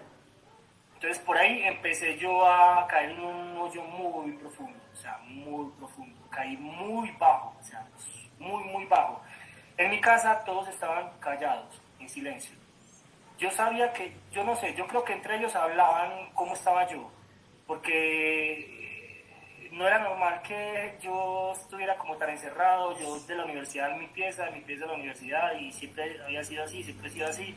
Pero el asunto de que yo ya no iba a misa, yo ya prácticamente alejado de todo. Cuando había sido un seminarista, a ellos los cuestionaba mucho. Claro. Entonces, mi papá nunca me reprochó nada, mi mamá tampoco, mis hermanas tampoco. Yo sé que entre ellos hablaban, quizá, probablemente, no sé, es lo que yo creo. Pero entonces, ellos nunca me reprocharon nada. Me dejaron que yo siguiera como estaba. Entonces, yo cada vez me alejaba más. Y empezó a generarse en mí una amargura, o sea, una amargura impresionante. Y sucede lo siguiente, que en medio de todos esos ataques, en medio de todos los ataques que yo estaba haciendo a la iglesia, al papa, a los sacerdotes, a los santos, a todo lo que tuviera que ver con la fe, a todo lo que olía a la iglesia, en medio de esos ataques hay 2 cosas que yo no pude atacar, no era capaz. Primero, la Eucaristía. ¿Por qué? Porque en el seminario las mayores experiencias de paz que yo tuve, las tuve a raíz de la Eucaristía, de la misa. Es como que la Eucaristía sembró en mí algo que yo no era capaz de negar, que Jesús estaba ahí. ¿Sí? Lo más fácil. Sí, lo más fácil, negar que Jesús está en un pan. Es la más fácil. Y para mí eso fue lo más difícil. O sea, es tan impactante lo que Dios hizo conmigo, que me permitió despotricar de todo menos de la Eucaristía. Me da escalofrío, hermano. Sí, no, para mí fue muy impactante por eso, que yo decía, ¿cómo es posible que yo sea capaz de atacar todo? Negar todo, cuestionar todo. Y no sea capaz de negar que Jesús está en un pan, sabiendo que es lo más fácil de hacer. La más fácil. Que es decir, y eso es pura mentira, era lo que yo era capaz de hacer. O sea, ¿cómo es posible que yo no sea capaz de atacar eso? O sea, porque es que, como te digo, la experiencia que yo tuve en el seminario con la Eucaristía fue muy bonita. O sea, la paz que es como yo sembró ahí precisamente eso para que cuando llegara ese momento yo no fuera capaz de tirarme contra él en ese sentido. Olmes, vení, qué pena, voy a hacer una interrupción. Por aquí voy a saludar a Sandra, desde Urrao nos está viendo. También, casualmente, en estos días con una amiga, Carito, aprovecho también para saludarla si nos está viendo. Hoy se le murió la perrita, una perrita ya como de 14, 15 años, una Cocker Spaniel hermosa, hermano. Posiblemente está viendo el video, le mando un saludo desde acá. Y ella en su Facebook, una señora de acá del pueblo que ataca bastante la iglesia, a la Santísima Virgen María, y hablábamos de la Eucaristía. Ella puso un post en su Facebook diciendo, un alma eucarística no se aleja de la iglesia. O sea, y para mí, hermano, es una verdad grandísima. O sea, un alma eucarística, una persona que conoce la Eucaristía, que ama la Eucaristía, que descubre el amor de Cristo en la Eucaristía, es muy difícil que se aleje de la iglesia, por no decir imposible. Es difícil, no, para mí es imposible. Imposible, es imposible. Y más en este mundo actual donde hay tantas sectas que están guiadas por la parte de la emocionalidad, de la emoción, de la... De la emoción. Sí, bueno, en medio de todo este mundo que de la Sentimentalismo. y te trabajan los sentidos y te trabajan la emoción para atraparte.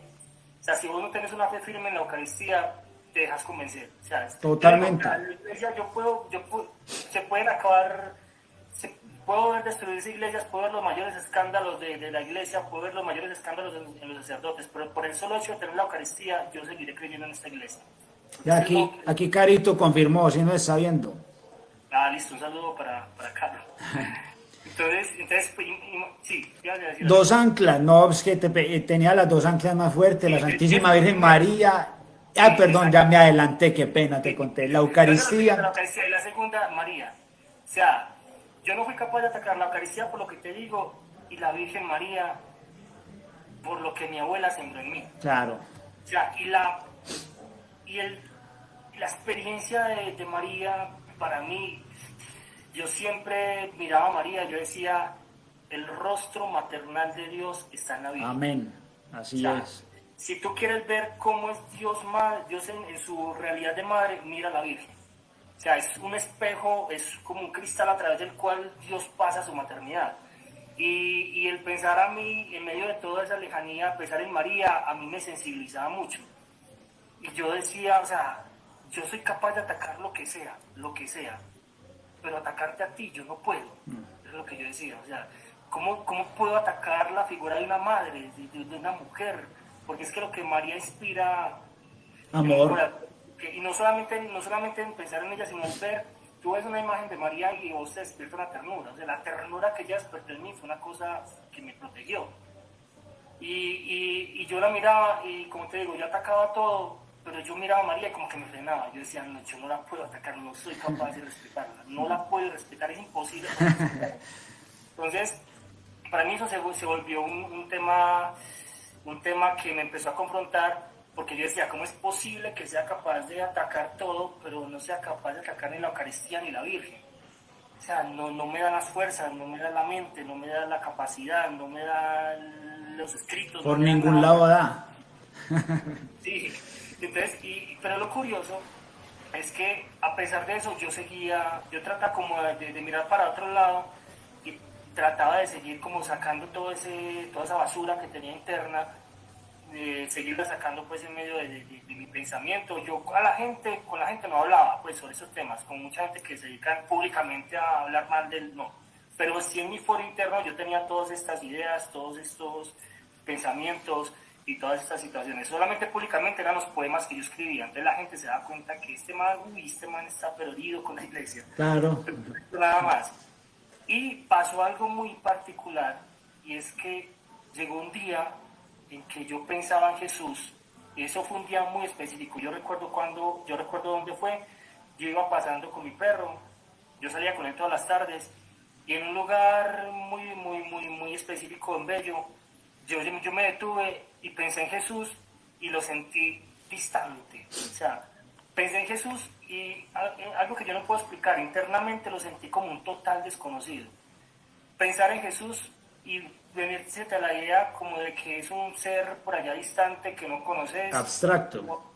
Sí, abstracto, y era como hablar de Buda, hablar de una deidad hindú, hablar de Confucio, hablar de otro más.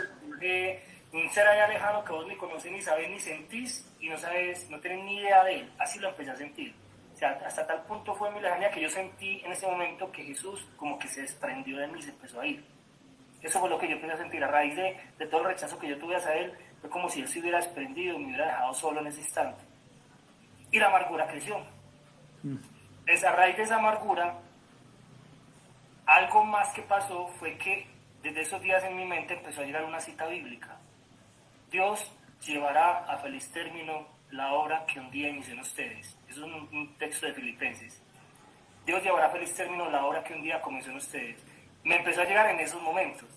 Y era un texto que me empezó a calar, me empezaba a llegar así de la nada. Yo salía con mi perro, ahí estaba el texto bíblico. Yo me iba a trabajar, ahí estaba el texto bíblico. Yo estaba en la casa descansando, ahí estaba el texto bíblico. Era en la mente, la mente. Yo tratando de evadirlo, de sacarlo, de pensar en otra cosa, pero ahí me llegaba y me llegaba y me llegaba y me llegaba. Y era Dios poniendo un texto ahí de lo que Él tenía planeado conmigo. Pero ¿qué sucede? Que a mí me empezó a desesperar tanto ese texto, que a raíz de ese texto también empecé a escribir cosas.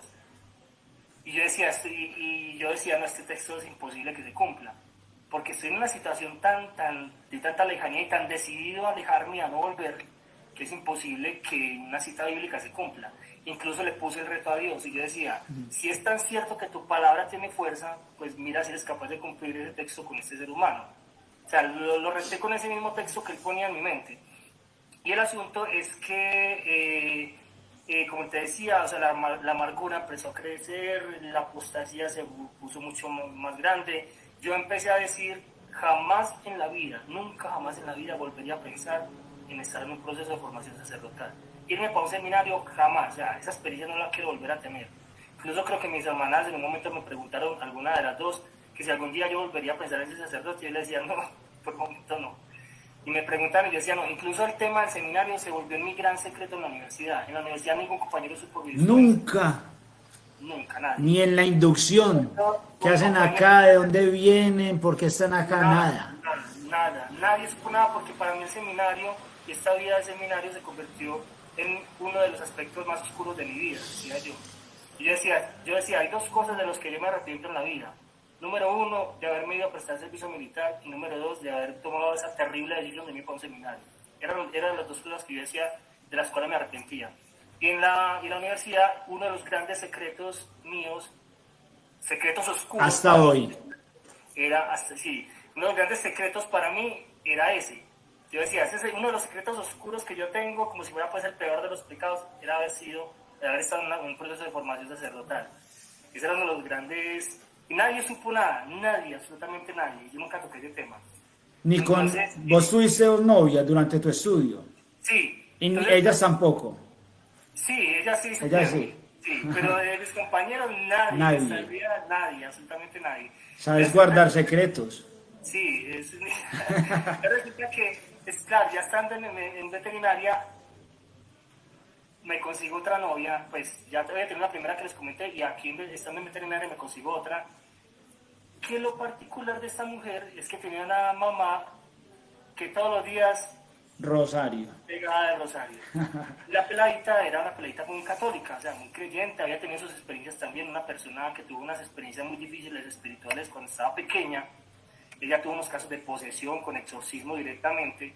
Y es curioso que hayan entablado, yo me di cuenta de eso después de haber empezado la relación con ella, yo no sabía eso antes. Entonces es curioso que cuando yo empecé la relación con ella, yo la veía como muy puestecita, muy bella persona, muy centrada, y una gran persona, muy católica, muy creyente, y era como la parte contrapuesta de mí. Entonces es como si Dios la hubiera utilizado a ella para confrontarme, ¿sí? Para confrontarme y hacerme ver que, hey, pilas, la despierte. Entonces, sí, yo me acuerdo que un día que llegamos a la casa estaba la mamá rezando el rosario y me invitó a rezar con ella. Yo le recé el rosario como a regañadientes, pero lo hice. Y el asunto es que esta relación con esta niña, aunque duramos poco, como 4 o 5 meses, pero fue lo suficiente para yo sentir algo distinto. O sea, esa amargura, ese dolor, esa angustia, ese resentimiento hacia Dios, al encontrarla a ella, como que ella me transmitía una paz que me empezó a hacer pensar en la paz que yo un día tuve en el seminario, ¿sí? Entonces, ¿qué es lo que sucede? Que yo la empecé a tomar también ya a ella como un refugio, como una posibilidad de sentirme distinto, pero ella terminó la relación en un momento conmigo y me quedé sin piso. Otra vez, ¿refugio quién? Mi perro. Otra vez, el perro. El perro, si mi perro yo lloraba con mi perro, yo me distraía, todo era con mi perro. Entonces mi perro cada vez se volvía un soporte emocional más fuerte. ¿Y qué es lo que sucede? Que a raíz de lo que había pasado con esta pelada, se me quedó algo, y es que me di cuenta que yo necesitaba volver a recuperar la paz que había perdido, que yo había perdido. Como te digo, esta persona me llevó a pensar en la paz que yo un día tuve en el seminario, y como el hijo pródigo que se va, se aleja de su padre, derrocha todo, hasta el punto de que ya termina entre los cerdos, deseando comer las algarrobas de los cerdos, cae lo más bajo, así había caído yo. Y como el hijo pródigo que estando en esa situación se da cuenta que un día era privilegiado y tuvo sus grandes cosas y sus cosas buenas y su gran paz y su gran vida espectacular al lado de su padre, también empecé yo a pensar que un día yo tuve una paz que ya no estaba teniendo. Que la amargura en la que yo estaba ahorita era una amargura que yo nunca había tenido, y que un día tuve una paz en la que yo era feliz y no me había dado cuenta, que fue cuando estuve en el seminario. Entonces ahí empecé yo a ablandar un poquito más y a ceder un poquito más. Entonces Dios utilizando a esta niña para hacerme entender eso. Y yo dije, Dios mío, o sea, sí, o sea, hay una paz que yo tuve un día que ya no tengo y que yo quiero volver a recuperar, pero yo no soy capaz de salir de acá solo. Se lo dije. Y a manera de reto, más que una oración humilde, sino una oración retadora, yo le dije, Señor, si usted quiere que yo salga de acá, usted tiene que hacer lo siguiente: darme una mujer que me permita salir del estado en el que yo me encuentro. Porque esta niña me mostró que solamente, o sea, la paz que ella me transmitía, me mostró que solamente una persona me puede de pronto sensibilizar para volver a él. Entonces yo decía, dame una mujer, una persona de fe, una persona de iglesia, una mujer entregada a ti, una mujer llena de ti, que sea capaz de sacarme de acá, porque yo solo no voy a poder.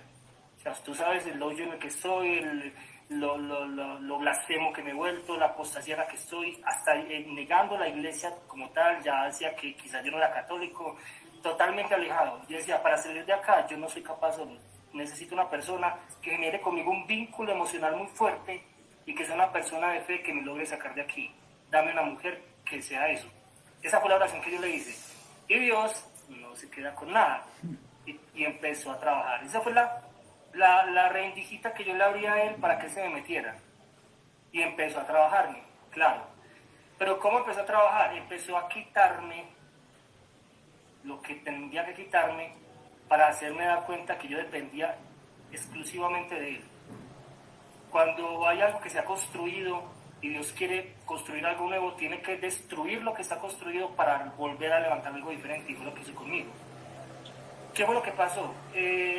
Como yo les decía, el gran refugio, el gran Dios de mi vida en ese momento era mi perro, ¿sí? Todo giraba en torno a él, todo era con él, todo era para él.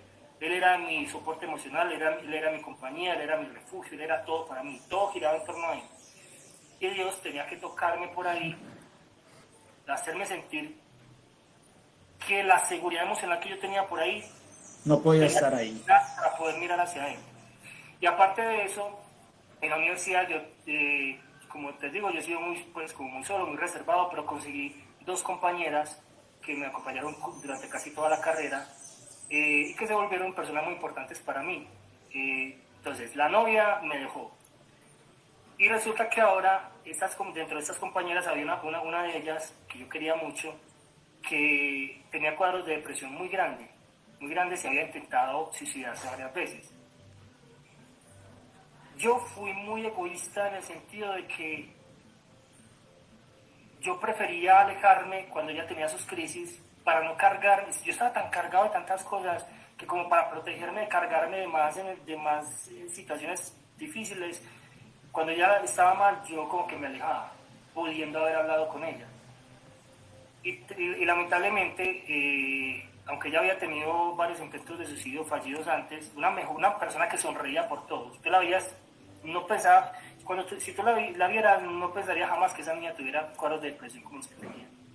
Y resulta que ya cuando yo me iba a graduar de la carrera, ella se quita la vida. Logra quitarse la vida, y para mí eso fue un golpe muy fuerte que hasta el día de hoy a veces me saca lágrimas, y me sentí culpable en parte, aunque quizás si yo hubiera hablado con ella, quizás ella hubiera tomado la decisión, pero por lo menos no hice el intento de trabajar con ella, de hablar con ella. La dejé sola, y la dejamos sola muchos, y en medio de un día de soledad ella decidió acabar con su vida. fue un golpe muy duro al corazón, muy duro. Y luego de eso, entonces claro, cuando me pasa eso yo digo, Dios mío, o sea, ¿por qué pasan estas cosas? ¿Por qué si esta persona era tan importante para mí, por qué ahora permites que ella haga algo como esto? O sea, ¿hasta cuándo me vas a tener a mí pisoteado? ¿Hasta cuándo me vas a tener bajo tus pies? ¿Hasta cuándo me vas a hacer sentir dolor? ¿Hasta cuándo vas a seguir haciendo crecer la amargura? O sea, que ya, tan malo soy para vos, le decía yo. Y en esos días sucede otra cosa, y es que descubro que mi perro tiene una enfermedad de corazón.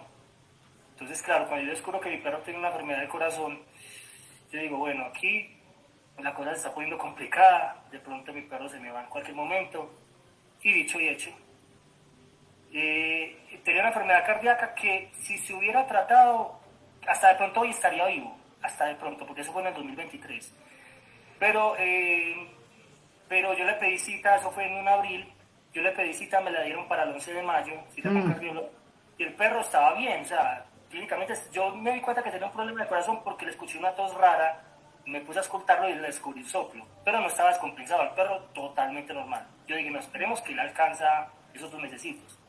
Pero el día 1 de mayo, y tengan en cuenta, muy en cuenta esa fecha, mi perro tiene un edema pulmonar y prácticamente yo estaba trabajando, yo no me di cuenta, eso fue una madrugada, yo estaba trabajando turno de madrugada, cuando llegué a la casa ya mi perro estaba ahogado, se alcanzó a despedir de mí y se me fue. Pues claro, el soporte emocional que era mi perro se me perdió, se me esfumó. Sin mi soporte emocional, sin la compañera que tanto quería, otra vez solo, era peso tras peso, peso tras peso.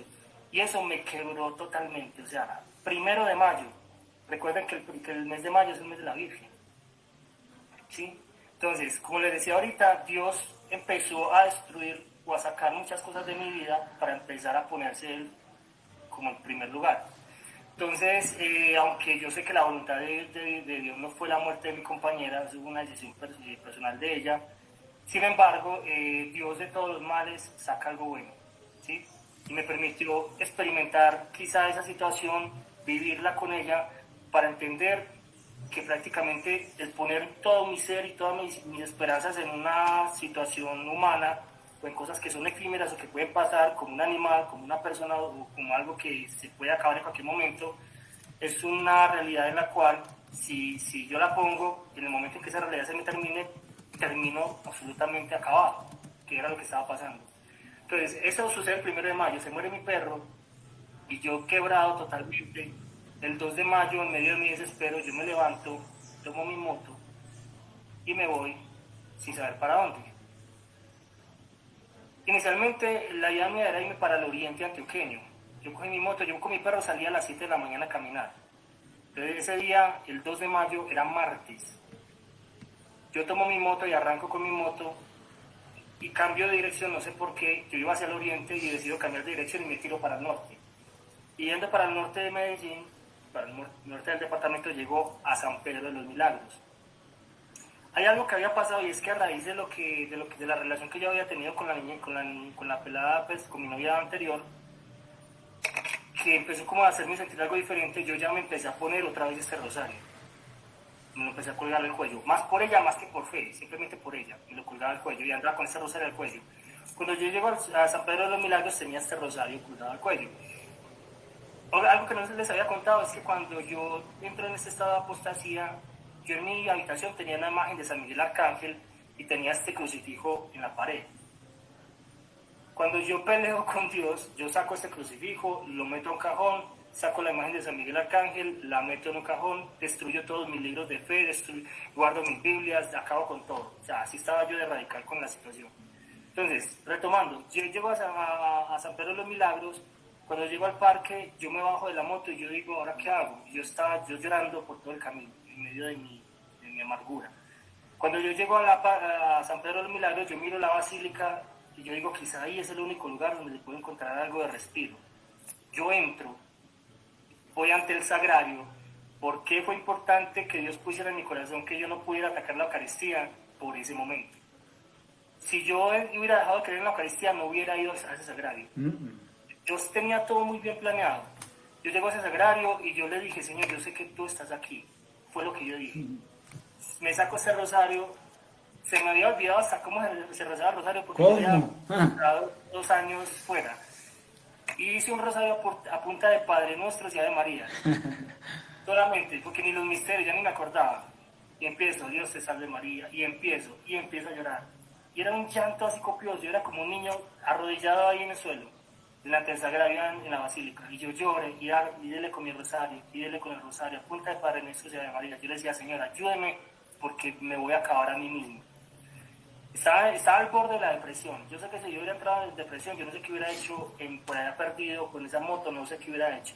Pero estaba en una situación muy crítica en ese instante, muy, muy, muy crítica. Y a medida que yo iba rezando el rosario, a medida que iba llorando, sentía que como que la carga se iba alivianando, se iba alivianando, se iba alivianando. Yo termino mi rosario y me quedo un instante ahí, pero luego me levanto y cuando me dispongo a salir, oh sorpresa, que a mi lado izquierdo encuentro que uno de los confesionarios está abierto y hay un padrecito adentro y no hay nadie haciendo fila. Yo iba a ir derecho, pero no sé por qué, como que ese impulso del Espíritu de Dios, yo iba derecho hacia la salida, yo miro el confesionario y de un momento a otro, ¡prum! Pensarlo, me meto allá. Cuando yo me siento, yo digo, en mi foro interno, Dios mío, ¿yo qué acabo de hacer? Entonces el padre me dijo, ¿qué hubo? Me saludó y me dijo, cuéntame. Yo le dije, padre, yo no sé por qué me senté acá, no sé por qué entré, pero ya que estoy, pues hablemos. Y lo que empezó como una conversación terminó en una confesión. Eso fue el llanto otra vez. Yo me quebranté, yo le puse todo lo que había pasado al padre a sus pies, le conté toda mi realidad de vida, fue una confesión prácticamente de vida, le conté mi apostasía, mi lejanía de la iglesia, mi blasfemia, de todo lo que había pasado. Y el padre, un alma de Dios, me dio una serie de consejos muy sabios, me absolvió y ya salí yo del confesionario y la carga bajó más. Me di cuenta que en ese momento iba a empezar la Eucaristía. Yo decido quedarme en la Eucaristía después de 2 años, prácticamente. Decido quedarme en la Eucaristía y empiezo la Eucaristía y me doy cuenta que ese martes 2 de mayo, como es martes, era día de María Auxiliadora. Entonces me doy cuenta porque empiezan precisamente con la oración a María Auxiliadora. Y cuando empiezan a cantar Consuelo del cristiano, María Auxiliadora, al alma que te implora, escucha y ten piedad. ¡Pum! Eso para mí. Otra lloraba más. Y empezaban ellos con el canto, Consuelo, y empezaban con el canto. Y cuando llegaban a la parte, al alma que te implora, escucha y ten piedad, ¡pum! Yo me volví otra vez porque yo estaba en esa situación, yo estaba pidiéndole a Dios que me ayudara a salir de la realidad en la que estaba. Porque ya ahí yo había reconocido que lo necesitaba. Y yo era un llanto continuo. Ese día se celebraba en la Basílica el Día del Señor de los Milagros. Además, hubo una procesión, toda la cosa. Y terminó esa Eucaristía, yo comulgué con muchas dudas, con mucho miedo por todo lo que yo había sido, porque me sentía... Sentías que no merecías perdón, que no merecías recibir a No, Cristo. yo decía, yo merezco la condenación. Claro, me imagino.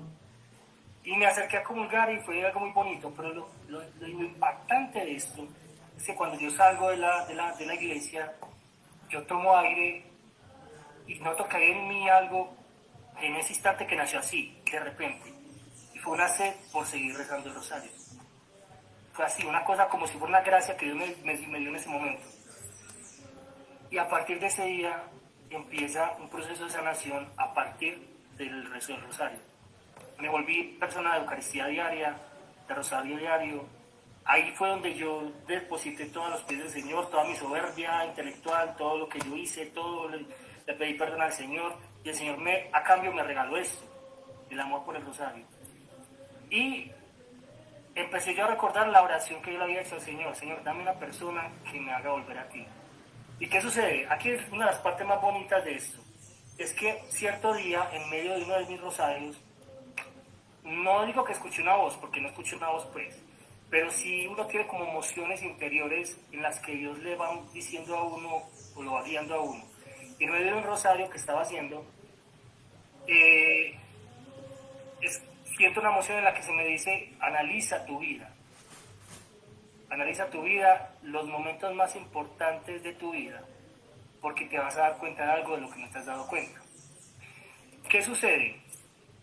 antes de entrar a esta parte, resulta que cuando yo me gradué de veterinaria, el primer trabajo que yo tuve fue un trabajo en una clínica consagrada a la Virgen. La clínica. En una clínica consagrada a la Virgen María. Oiga. ¿Y cuál es esa clínica? ¿Me puede decir? Sí, esa clínica se llama Finca Urbana. Finca Urbana. Sí. ¿Y dónde queda? Esa queda, hay una sede en la placita y hay una sede en el estadio. Los dueños de esa clínica son profundamente marianos y tienen la clínica consagrada a la Virgen. Qué bueno. Y ese fue el primer lugar en el que yo tuve Oiga, trabajo. no, hermano. Yo llegué allá, yo llegué a esa clínica, pero yo no sabía eso. Yo llegué a trabajar, yo busqué trabajo, me dieron trabajo allá, yo entré allá, empecé a trabajar y allá fue donde me di cuenta, los dueños muy marianos y todo, en una de las sedes cuando yo iba a comer, en el comedor una imagen así grande de la Virgen y yo, ay, Dios mío, o sea, donde el paso me está hablando todo de iglesia, todo de eso. Y lo curioso, una de las cosas que más me impresionó ahí es que estando trabajando ahí cierto día, llega una señora a consulta con un Shih Tzu. Yo le digo al auxiliar que la haga pasar y cuando ella pasa, es una mujer con una camisa blanca que tenía aquí la imagen de María Auxiliadora. Ella llega pues por una atención que requería y desde que ella se sienta, que yo la miro, yo me di cuenta que esa mujer tenía algo muy especial, muy diferente. La mirada, el brillo de la mirada, sin hablarme de Dios, sin hablarme de nada, yo me di cuenta que esa mujer era una mujer de un amor a María muy marcado. Y me impactó mucho, ella no paraba de mirarme y me miraba fijo a los ojos y yo trataba de esquivar la mirada, yo le hablaba, yo escribía y todo, pero trataba como de evadirle la mirada porque me estaba cuestionando mucho, me estaba confrontando. Yo la atiendo a su perrito, le doy las indicaciones, le entrego la fórmula, yo quería liberarme rápido de ella porque, o sea, la dulzura... Te estaba intimidando. Sí, la dulzura de la voz de esa mujer, la mirada, el brillo en la mirada. Y yo recordé en ese instante viendo a esa mujer que yo cuando estuve en el seminario, una de las cosas que yo quería tener era una espiritualidad mariana. Yo estando en el seminario, yo muchas veces me obligaba a rezar el rosario y no era capaz. Pero estaba 1 o 2 días y ya lo dejaba. Pero yo decía, qué bueno sería tener una espiritualidad mariana bien profunda, porque yo me he dado cuenta que la gente que tiene espiritualidad mariana es una gente muy firme en la fe y que transmite algo muy diferente a los demás, muy especial. Eso lo vi yo en esa mujer. Entonces, claro, cuando esta mujer se va, yo tengo que salir a tomar agua, porque, o sea, me dejó un impacto tan grande que yo decía, Dios mío, o sea, no, o sea, ¿qué es esto? Entonces, claro, cuando yo le vuelvo otra vez a la parte de que yo empiezo a rezar el rosario y encuentro esa emoción que me dice, analiza los puntos más importantes de tu vida y de tu fe porque te vas a dar cuenta de algo que no te has dado cuenta. Entonces, claro, yo paro mi rosario y empiezo a pensar los puntos más importantes de mi vida y de mi vida de fe. ¿Cuándo nací yo? Un 19 de julio, 3 días después de la fiesta de la Virgen del Carmen. ¿Dónde nací? En el Hospital El Carmen de Amalfi, un hospital que antes se llamaba Nuestra Señora del Perpetuo Socorro y que después pasó a llamarse Nuestra Señora del Carmen, donde hay una imagen precisamente de la Virgen del Carmen en el patio, un hospital que está bajo la protección de la Virgen. ¿Dónde me bautizaron? En la parroquia La Inmaculada Concepción de Amalfi, una parroquia que está pues bajo el amparo de la Virgen. Mis primeros recuerdos de infancia, ¿cuáles son? En cuestión de fe. La abuela. Ahí con mi abuela. De las primeras imágenes que tengo en mi infancia, ¿cuáles son? El cuadro de la Virgen de Fátima. Uno de los primeros cantos que recuerdo, el 13 de mayo, la Virgen María bajó de los cielos. ¿Dónde hice mi primera comunión y mi confirmación? En la parroquia Nuestra Señora de los Remedios, en Remedios. ¿Dónde encontré mi primer llamado vocacional? En la parroquia Nuestra Señora del Rosario de Bello. ¿A dónde fue? ¿El llamado vocacional a dónde fue? A la congregación de Jesús y María, a la que San Juan Eudes dice que la superior a esta congregación es la Virgen. ¿Dónde queda ese seminario? ¿Dónde queda ese seminario? En Bogotá, y el seminario se llama Val María, que es una palabra en francés que significa el Valle de María. Ahora, ¿cuándo muere mi perro? El 1 de mayo, el mes de la Virgen. ¿Cuándo sucede mi reconversión? El 2 de mayo, martes, día de María Auxiliadora. ¿Dónde empieza mi primer trabajo? En una clínica consagrada a la Virgen. ¿Cuál es la experiencia de fe que más me impactó allá? El encuentro con esta mujer que les estoy cantando, que les estoy contando. Ahí está la respuesta.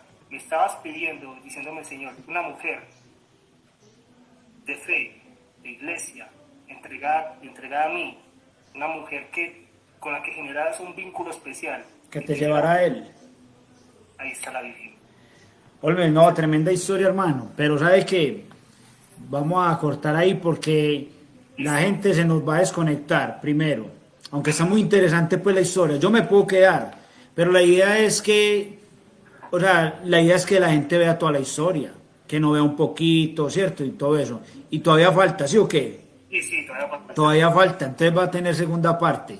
Y a la gente le gusta, a la gente le gusta esperar la segunda parte, que es mucho mejor, porque es la actualidad de Olmes con el Señor y con la Santísima Virgen María. Olmes, para terminar esa primera parte, despedite de la gente, hay gente de Remedios que te está viendo, que te vieron jugar cuando eras pequeño, conocen a tus hermanitas, a tu papá. Yo vi por ahí una foto de tu papá, te habían dicho que parecía Reinaldo Rueda o no, el técnico, al que fue técnico, igualito. Todo el mundo lo dice. Se parece mucho. Pero mucha gente lo ha confundido. No es que es muy parecido, demasiado. Entonces, hablarle sobre todo a los jóvenes que, no sé, una soberbia por allá y un orgullo escondido les dificulta acercarse a la Santísima Virgen María. Hablarle a los jóvenes y a la gente que te está escuchando como para que invitarlos a una segunda parte de tu testimonio. No, a ver, pues para la gente el mensaje que les tengo es, por una parte hay que estar en vela porque el mundo hoy en día nos ofrece muchas alternativas espirituales, muchas. Y una de las alternativas espirituales que hoy más está tomando fuerza es el tema, por ejemplo, de la nueva era. El trabajo con energías, el trabajo con amuletos, que el cuarcito que te maneja la energía, que la mano de Fátima, que para la buena suerte, y te pintan incluso a un Jesucristo como un maestro espiritual, como un maestro ascendido, al mismo nivel de otras deidades. Eso está generando hoy mucha adhesión de mucha gente. El mundo hoy en día está queriendo sacar a Cristo de todos los lugares, las escuelas, de la sociedad, negar los crucifijos, acabar con todo, pero sí está empezando a introducir diferentes espiritualidades que está atrapando a mucha gente, a muchos jóvenes. Y son espiritualidades a través de las cuales el demonio se está enmascarando para engañar a muchos y contaminar a mucha gente. ¿A qué voy con esto? A que tengamos, cuando hablo de que estemos en vela, que tengamos en cuenta que Dios no es una alternativa más, es la única opción. La única. Y el mundo como está hoy en día, en el sentido de no solamente de temas espirituales, sino que es un mundo también tan cargado de la hiperexcitación, de la hipersexualidad, bueno, ante todo con los jóvenes, que a los jóvenes se les está pintando hoy que la felicidad está en darle rienda suelta a sus emociones, a sus placeres, a sus pasiones, y por eso te están contaminando con la música. Hoy la música es pornografía auditiva, te están contaminando con la pornografía visual, te están contaminando con el tema de entregarte a las pasiones, de entregar al placer, de comamos y bebamos que mañana moriremos. Esa famosa frase, o ese famoso lema que incluso está en la escritura que la ataca Pablo, esa es una realidad que estamos viviendo hoy en día, con mucha más fuerza que yo creo que en cualquier momento del tiempo. Y nos están pintando una iglesia que es una iglesia aparentemente que no tiene nada que ofrecer, cuando realmente la gran fuente de la felicidad está aquí. O sea, cuando vos encontres a Cristo, cuando te entregues a Él decididamente y decidas renunciar, o mirar por fuera de todo lo que el mundo te está ofreciendo, vas a poder encontrar mucho de lo que no has podido encontrar en eso que te están ofreciendo afuera. Pilas con el placer. Y dentro de esto, fundamental, acercarse a María. O sea, María te lleva a Jesús. Y yo lo experimenté personalmente. Cuando yo dije que no podía, ¿cómo podía yo volver a Dios? Dios me dio una respuesta que fue su madre. Entonces a los jóvenes, no se dejen engañar, nos están queriendo engañar hoy en día. Y a todas las personas que nos están escuchando, atrévanse a ir contra la corriente, porque realmente Dios tiene todas las respuestas que el mundo no les está dando. Amén. Buscarás todo lo que quieras, buscarás por donde quieras, te entregarás a lo que seas, a hombres, a mujeres, a personas, a realidades, a vicios, a lo que seas, y siempre vas a encontrar un vacío que solamente Dios puede llenar. Ese es el mensaje que les doy, así que los invito a la segunda parte también. Olmes, muchas gracias, hermano, súper bacano, buena conexión. Por acá, Heidi, ella estuvo, no quiso interrumpir la transmisión, pero ella se conectó desde su celular, te manda un saludo. Y bueno, mi hermanito, muchas gracias por tu tiempo, por compartir parte de tu historia, porque es una historia interesante. Tú, los que no sabían, detrás de cámaras, Olmes me decía, pero no, mi historia no tiene nada interesante. ¿Cómo no? La historia de Dios con nosotros es demasiado interesante y puede ayudar a muchas personas a animarse a buscar a Dios. Quizás Dios a muchas personas en ese momento le está tocando el corazón y esa persona está ahí como arisca, como digámoslo así, y le hace falta quizás escuchar testimonios e historias como estas, Olmes. Muchas gracias.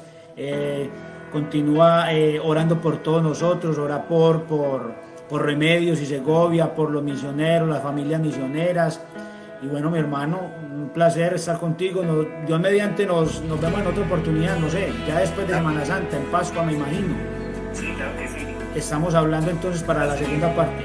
Claro, sí. Va, mi hermanito, Dios te bendiga. Chao. Chao. Mi vida sin tu amor no es más que un oscuro camino.